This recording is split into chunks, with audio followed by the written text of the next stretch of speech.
அனைவருக்கும் வணக்கம். மதாபிதா குரு தெய்வ ஆட்சிகளும் எம்பெருமான் ஸ்ரீ உச்சிஷ்ட மகா கணபதி அனைவருக்கும் நீண்ட ஆயுளையும் நிறைந்த செல்வத்தையும் உயர்ந்த புகழையும் மெய் ஞானத்தையும் பேரறிவையும் பிரபஞ்ச ஞானத்தையும் பெருமையுடன் வழங்கட்டும். அனைவருக்கும் எனது மானசீகமான வாழ்த்துக்கள், மானசீகமான ஆசைகள். அனைவரையும் ஜி.கே. ஸ்ட்ராங் அன்புடன் வரவேற்கிறது. நம்ம இன்னைக்கு பார்க்க போற தலைப்பு என்ன அப்படின்னா, 7ஆம் பாவமும் 10ஆம் பாவமும் ஒரு தொடர்பு இருந்தா என்ன நடக்கும் அப்படிங்கிறத பத்தி பார்க்க போறோம். ஒரு 7ஆம் அதிபதி 10ல இருந்தா, இல்ல 10ஆம் அதிபதி 7ல இருந்தா, இல்ல 7ஆம் அதிபதி 10ஆம் சேர்ந்து எங்க இருந்தாலும் இந்த 3 கண்டென்ட் நம்ம பார்ப்போம். ஒரு பொண்ணுக்கு மேஷ லக்னம், 7ஆம் அதிபதி சுக்கிரன் 10ல இருக்கிறார். இந்த ஒரு கண்டென்ட். இன்னொரு பொண்ணுக்கு ரிஷப லக்னம், 7ஆம் அதிபதி செவ்வாய் கும்பத்துல கேதுவோட இருக்கிறார். இது ஒரு சாப்டர். இப்ப நம்ம 2 ஜாதகத்திலையும் பாத்தீங்கன்னா 7ஆம் அதிபதி 10ல இருக்காரு அப்படின்னு எடுத்துருக்கோம். இது என்ன சொல்ல வருது அப்படின்னா, இவங்க வேலைக்கு போறாங்கன்னா வேலைக்கு போற இடத்துல உங்களுக்கு ஒரு பழக்கங்கள் ஏற்பட்டு அவர்களையே வாழ்க்கை துணையாக ஏற்படுத்திக் கொள்ளக்கூடிய வாய்ப்பே அதிகம் அப்படின்னு சொல்லு. இந்த 10ஆம் இடம்ங்கிறது தொழில் மட்டும் இல்லை, நம்ம ஜீவனத்துக்காக போய் ஒரு இடத்துல நிர்வாகத்துக்குள்ள வேலை செய்யற இடத்துல அப்படின்னு சேர்த்து எடுத்துக்கலாம். அப்ப இவங்க யாராவது 7ஆம் அதிபதி 10ல இருக்கு, இல்ல 10ஆம் அதிபதி 7 இருக்கு அப்படின்னால அவங்க வேலைக்கு போற இடத்துல தனக்கான வாழ்க்கை துணை தேர்ந்தெடுக்கக்கூடிய வாய்ப்புகள் ரொம்ப அதிகம். முதல்ல சொன்ன ஜாதகத்துல மேஷ லக்னம், 7ஆம் அதிபதி சுக்கிரன் 10ல இருக்கிறாரு. அந்த பொண்ணுக்கு 28 வயசாயிடுச்சு. இவங்க மாப்பிள்ளை பார்த்துக்கிட்டே இருக்கிறாங்க. ஒரு நாள் அந்த பொண்ணு எத்தனை வருஷமா தான் மாப்பிள்ளை பார்ப்பீங்க, விடுங்க நானே பாக்குறேன் அப்படின்னு சொல்லுது. அப்படியே பார்த்துட்டு போதுன்னு நினைச்சா 30 நாள்ல மாப்பிள்ளை கொண்டு வந்து நிப்பாடு. என் வேலை சீட்டுல கேட்டேன், சரிங்கிறாரு, எங்களுக்கு புடிச்சுக்கிடுச்சு அப்படின்றாங்க. இன்னொரு ஜாதத்துல பாத்தீங்கன்னா அந்த பொண்ணுக்கு ஒரு 26 வயசு ஆச்சு. ரிஷப லக்னம், 7ஆம் அதிபதி செவ்வாய் கேதுவோட ஒரே டிகிரில கும்பத்துல இருக்கு. இந்த இடத்துல 7ஆம் அதிபதி செவ்வாய் 10ல திக்பலத்தோடு இருக்கிறாரு, கேதுக்கு ஒரே டிகிரில இருக்கிறாருன்னு 2 வார்த்தைங்க இருக்கு. ஒரு தரமான சம்பளம் வாங்குது. அதுக்கு காரணம் 7ஆம் அதிபதி 10ல கூடிய பலம். செவ்வாய் 10ல திக்பலம். ஒரே டிகிரில கேது இருக்கு. அது என்ன செய்யுதுன்னா, அந்த குடும்ப சூழ்நிலைக்கு பொருத்தம் இல்லாத ஒரு மாப்பிள்ளை தேர்ந்தெடுக்கு. அவர் நீ அம்மாட்ட பேசணும், என்கிட்ட கேட்டு பேசணும், அப்பாட்ட பேசணும், இருந்தாலும் மாப்பிள்ளை நல்ல பையன் கட்டி கொடுக்கணும். சோ அப்ப நமக்கு எடுத்துக்கிட்ட அந்த தலைப்பெண் தான் 7ஆம் 10ல வேலை செய்யற இடத்துல மாப்பிள்ளை தேடு. அங்க ஒரு கிரக யுத்தமோ இல்ல 2 பகையரோட சேர்க்கையா இருந்துச்சுன்னா அந்த மாப்பிள்ளை அந்த பொண்ணுக்கு ஓகே, அந்த குடும்பத்துக்கு மேட்ச் ஆகி போவார், பொண்ணோட குடும்பத்துக்கு மேட்ச் ஆகி போவார், அப்படியே ஒட்ட விட மாட்டார் அப்படின்னு சொல்லுது.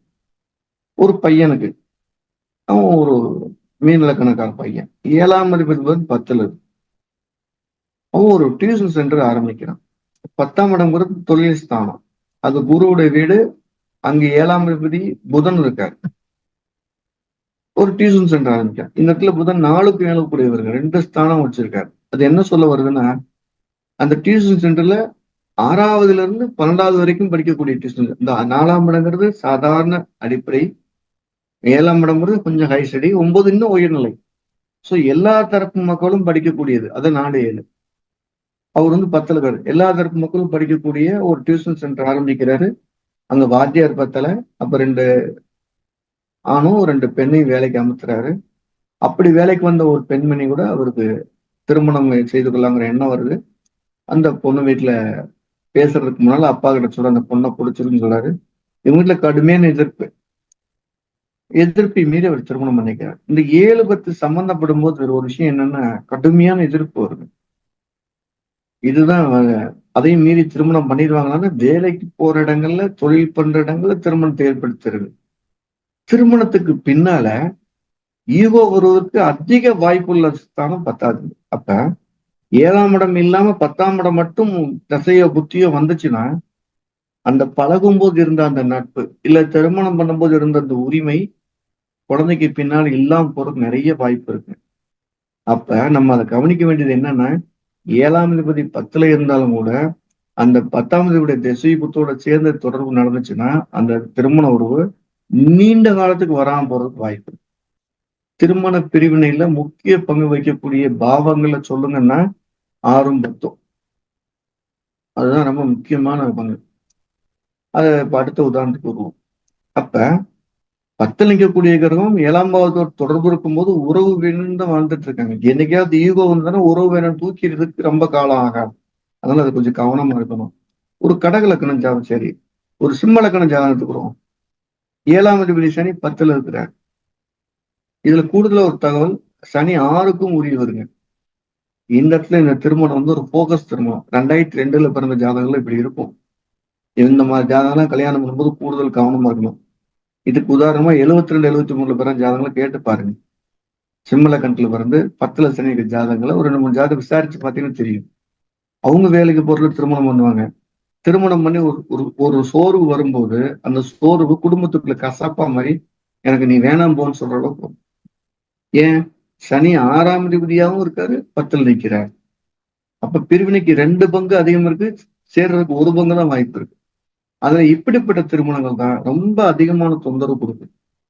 இப்ப 7, 10ங்கிறது திருமண உறவை ஏற்படுத்துறது வேலை செய்யற இடங்கள்ல இல்ல ஒரு தொழில் பண்ண இடங்கள்ல இருந்தாலும் கூட 10ஆம் வீடு தசாபுத்தி மட்டுமே இருந்ததுன்னா அந்த திருமண உறவு நீண்ட காலத்துக்கு வராதுங்கிறதுல எந்த மாற்று கருத்தும் இல்லை.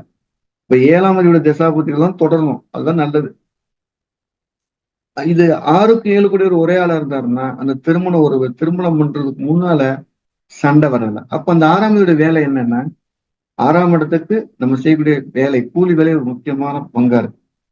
அப்ப திருமணம் பண்றதுக்கு முன்னால கூலி வேலைன்னு சொல்லக்கூடிய அந்த வேலை திருமணம் பண்ணதுக்கு அப்புறம் அது பிரிவினை பாவமா மாறிடுது. அந்த ஒரு சர்வீஸ் மைண்ட் ஆயிடுது. இன்னும் ஒரு ஜாதகம் பார்ப்போம். 7ஆம் அதிபதி அதே சிம்ம லக்கணம் 7ஆம் அதிபதி சனி 10ல் இருக்கிறார். இவர் 72ல பிறந்திருக்கார். இவரு தன் மனைவி கூட சந்தோஷமா வாழ்ந்துட்டு இருக்கிறார். இப்ப நம்ம இந்த ரூலை நக்கல் இடிப்பு வரும். ஏன் அப்படி நடக்கல?